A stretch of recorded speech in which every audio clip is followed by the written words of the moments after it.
pessoal, satisfação em estar com vocês mais uma vez. Hoje estamos aqui para apresentar nosso último vídeo daquela série de 4 vídeos que fala sobre o pilar de Jericó baseado na teoria de David Kolbe. Agora nós temos dentro daquele grupo de 4, divergentes, adaptadores e assimiladores, agora nós temos para apresentar para vocês os convergentes.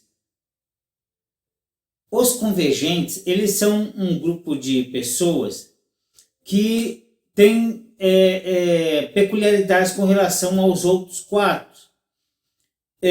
O convergente, ele é daquele mais prático, ele dá com a unidade, não lidar com multiplicidade. Essa é a grande diferença. Ele é praticamente o verso do divergente. O divergente tem aquela variação de ideias, aquela variação de possibilidades de pensamento e também de diálogo com ideias. O convergente, ele não tem nenhuma dessas características relacionadas à diversidade de ideias. Ele é uma figura desse grupo que lida muito bem com a unidade. Não é uma pessoa que se dá bem com as multiplicidades. Também é aquela pessoa que tem tendência a trabalhar sozinha, trabalhar mais isolada, pensar sozinho, ter momentos de reflexão solitária, mas uma reflexão muito objetiva. Não é uma reflexão de sentar e ficar ali pensando sobre ideias, não. Ele é um pensar muito objetivo, muito focado em um único problema, para solucionar problemas. Então, essa unidade de pensamento do convergente dá a ele alguns privilégios com relação aos demais, principalmente no mundo onde a inteligência está muito baseada em questões de perguntas e resposta muito objetiva. Nesse critério, o convergente se dá muito bem, muito semelhante com o assimilador, mas o convergente ele é mais intenso nessa questão de guardar, memorizar, de focar em uma única coisa, do que os demais, principalmente do que o assimilador, que é o mais próximo dele. Então, o convergente, ele é aquele indivíduo que tem um pensamento lógico mais acurado. Ou seja, ele não divaga naquilo que ele está pensando. Ele faz associações muito rápidas e, com isso, tende a se aproximar da solução de um problema com relação à diversidade de coisas que rodeiam ele, mas ele não se dá bem com a diversidade. É uma coisa bem peculiar do convergente. Também ele age assim, ele não varia suas ações. É também um problema, de certa forma, o convergente não ter capacidade de variar suas atitudes. Ele é muito pragmático. Ele não consegue. Por exemplo, tem uma determinada situação que exige uma resposta e ele dá aquela resposta e atende o problema. Se esse problema vir novamente, ele vai ter dificuldade para lidar com variações. A ideia é que ele vai tentar a mesma solução, usar o mesmo critério que usou nas experiências anteriores. Então ele não varia muito suas opções quando ele tem que lidar com o mesmo problema, e se esse problema repetir diversas vezes, ele tende a usar as mesmas soluções. Se ele tiver que mudar as suas alternativas de soluções, ele vai gastar um pouco mais de tempo para que essa resposta que ele dê seja uma resposta precisa e ele consiga resolver esse problema. Toma decisões, mas ele toma decisões com muita objetividade. Não toma decisão se ele não tiver certeza ou garantia de que aquela decisão irá atender a necessidade que apresentaram para ele ou o problema que apresentaram para ele. soluciona problema sim, mas com poucas variações de resposta, com pouca variação de solução. Ele vai buscar aquela mais lógica, a mais duradoura, vamos dizer assim. Ele tem raciocínio dedutivo, porque como ele também é capaz de testar teorias, ele testa teorias. O convergente ele é muito mais propício a agir com uma postura científica, uma postura acadêmica. Ele não é muito flexível com relação a ideias. Mesmo que essas ideias possam apresentar resquícios de solução de problema, o convergente, se ele não tiver certeza, ele não vai usar uma ideia que ele não consiga ver como aproveitável para aquele momento, porque teoricamente ele já tem algo pronto para aquilo ali, para atender aquela demanda, para dar aquela resposta. O convergente, ele tem uma tendência intensa em conseguir muito mais do que o assimilador que nós falamos no vídeo, há 2 vídeos anteriores. Ele tem muito mais condições de, por exemplo, se dar bem em questões objetivas. Ele se destacou no período em que as questões objetivas eram muito mais cobradas em vestibulares, em concursos públicos. O convergente ele se deu muito bem, e é pragmático, tem respostas prontas, ou ele, como lidar bem com teorias, testa teorias e procura usar essas teorias para resolver problemas. Ele se deu bem em concursos públicos também, pela sua capacidade de gravar e guardar as coisas. É um bom memorizador, o convergente.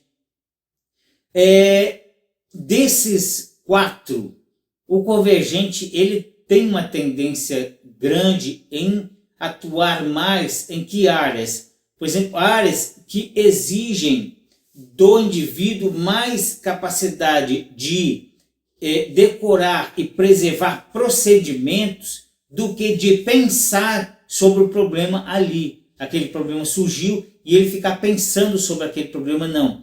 O convergente ele tem uma tendência a lidar mais com procedimentos. Por exemplo, você tem uma ação e exige um procedimento adequado, já postulado, teorizado para agir diante daquela situação. O convergente ele é a pessoa ideal para lidar com isso.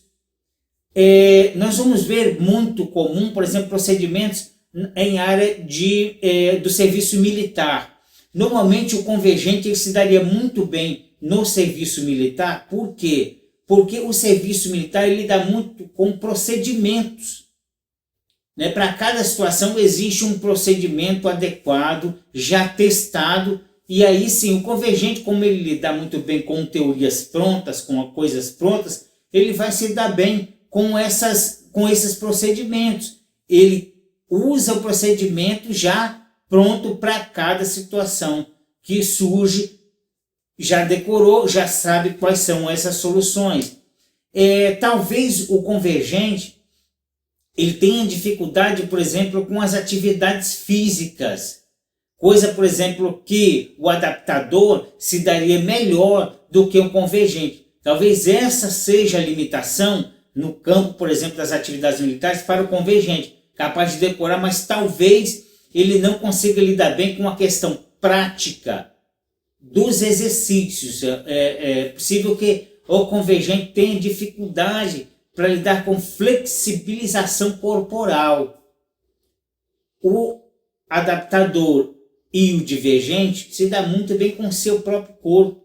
O convergente não. O convergente vê seu corpo mais como uma máquina, capaz de atender precisamente a determinadas coisas. Então, situações variadas podem comprometer a atitude de um convergente.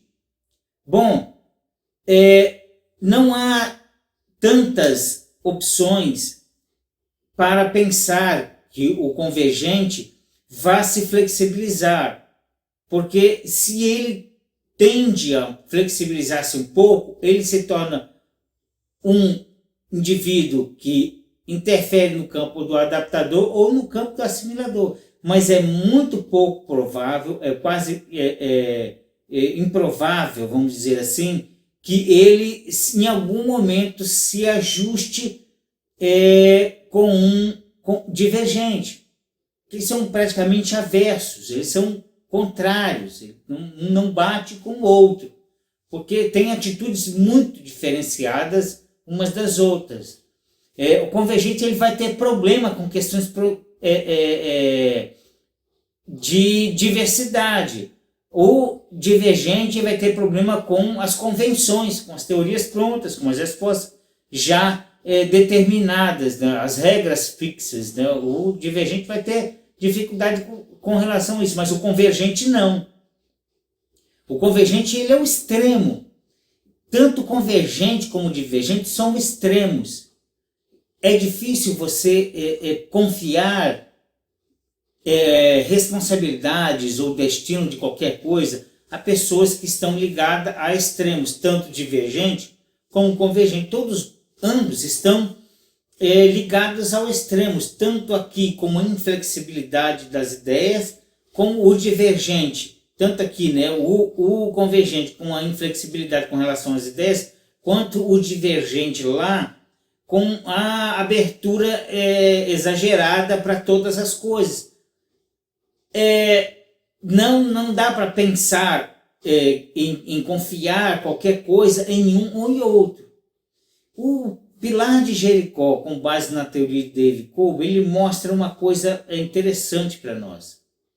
Não dá para você, como eu já havia dito, fechar a vida humana ou o ser humano em uma única situação comportamental. Como nós dizemos várias vezes, o ser humano ele é muito instável, o comportamento do ser humano ele é muito complicado. Se você lidar com sala de aula, por exemplo, você vai imaginar, por causa de um determinado momento, que alguém se enquadra em uma questão de convergência. Mas o difícil de você lidar com isso, por exemplo, você é professor de matemática. É possível que o convergente se dê muito melhor com questões de matemática? É claro. É muito provável que o convergente se adapte mais à matemática do que qualquer um outro indivíduo do grupo. Nas questões de humanas, de flexibilidade, psicologia, sociologia, filosofia, pedagogia, essas coisas mais flexíveis, o divergente tem mais tendência a lidar com isso. Só que o complicado, por exemplo, nessas questões todas, é que você pode lidar com pessoas que se simpatizam com um tema específico, por exemplo, da matemática. O cidadão chega lá, na matéria de matemática, por exemplo, e se simpatiza com regrinha de 3. Aí ele consegue organizar na sua cabeça respostas para uma regra de 3. O assimilador, o divergente, o convergente, em algum momento eles podem se simpatizar com alguns temas de uma área ou de outra. Então é difícil você, por uma questão isolada, você definir que um indivíduo está num grupo ou que está em outro. E é preciso também ter cuidado, por exemplo, os adultos. Talvez a criança tenha um pouco mais de dificuldade para dissimular, mas o adulto é complicado. Se você tem uma experiência pequena, ou seja, do ponto de vista temporal, com curto tempo, para avaliar pessoas, para adequá-las ao convergente ou ao divergente, ou assimilador ou adaptador, é preciso ter cuidado. Por que é preciso ter cuidado?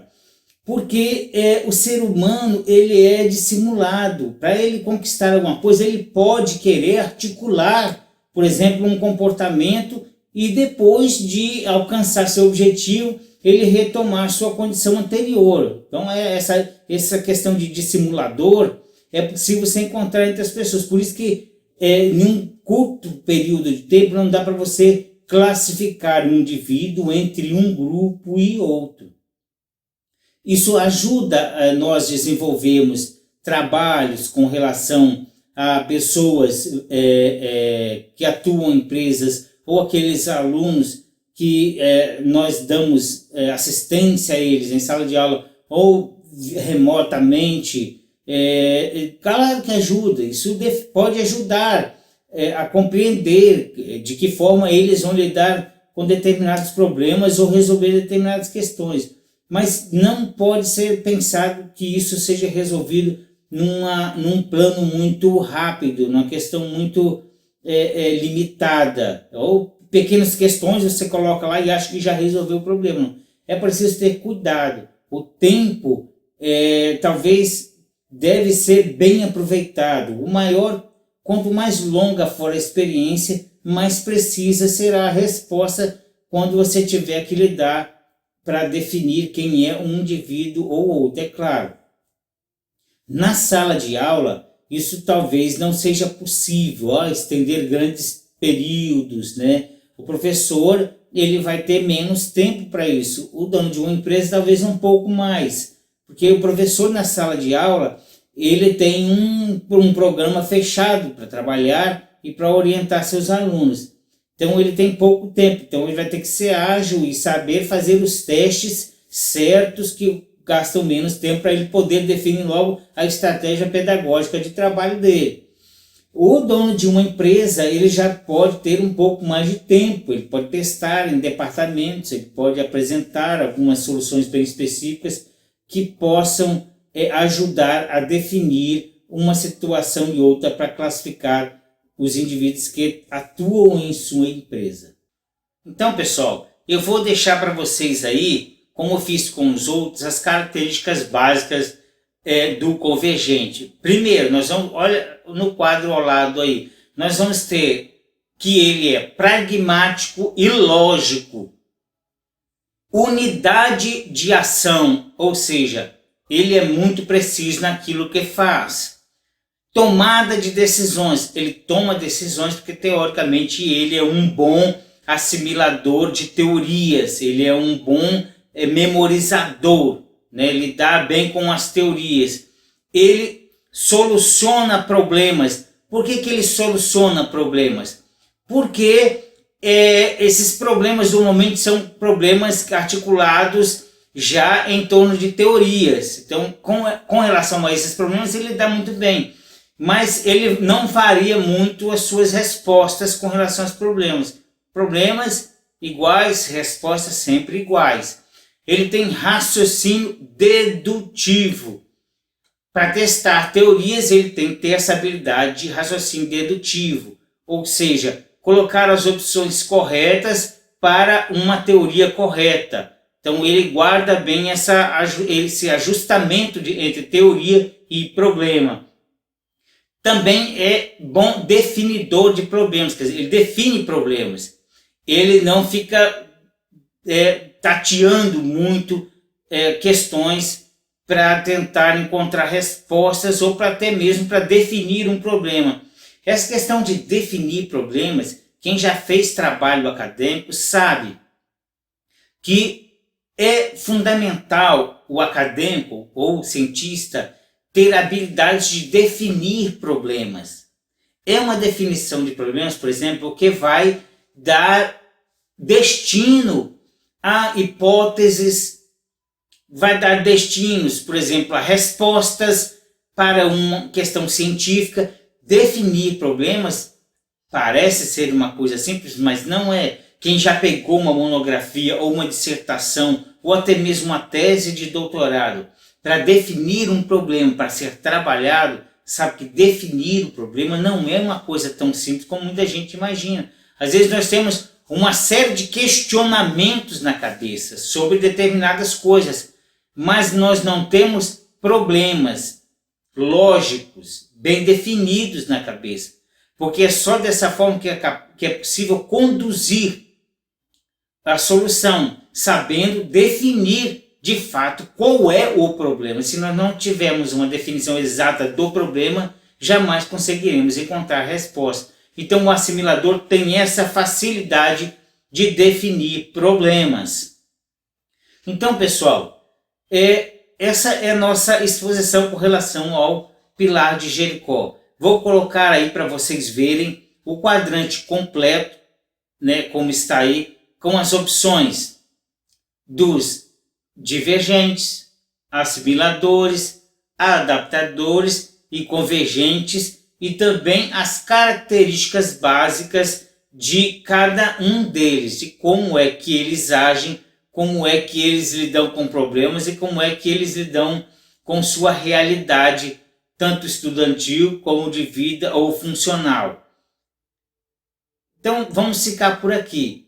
Eu espero que essa teoria de David Kolbe, estruturada no pilar de Jericó, possa ser útil para ajudar nossos ouvintes aí, nossos espectadores, a conseguirem realizar algumas tarefas da sua vida ou facilitar sua exposição em sala de aula. É uma coisa útil, nova, é uma teoria do nosso período de vida aqui, do nosso século, que está sendo bem desenvolvida. Não é a única, é claro, mas é uma teoria interessante que pode contribuir para o desenvolvimento das disciplinas em sala de aula. Nós vamos ficar por aqui. Eu estou muito agradecido por vocês terem participado conosco durante toda essa jornada de estudos na área de psicologia educacional, né? Espero poder trazer no próximo vídeo algo interessante que possa também atrair a sua atenção, né? Ou nós não faremos um vídeo mais o próximo não será na área de educação. Vou selecionar uma outra área para nós fazermos exposição. Bom, nós vamos ficar por aqui, vamos fechar esse vídeo. Eu agradeço mais uma vez por você ter estado conosco durante todo esse período. Muito obrigado. Eu sou o professor Belo e estou muito feliz por estar com vocês mais uma vez. Um grande abraço a todos.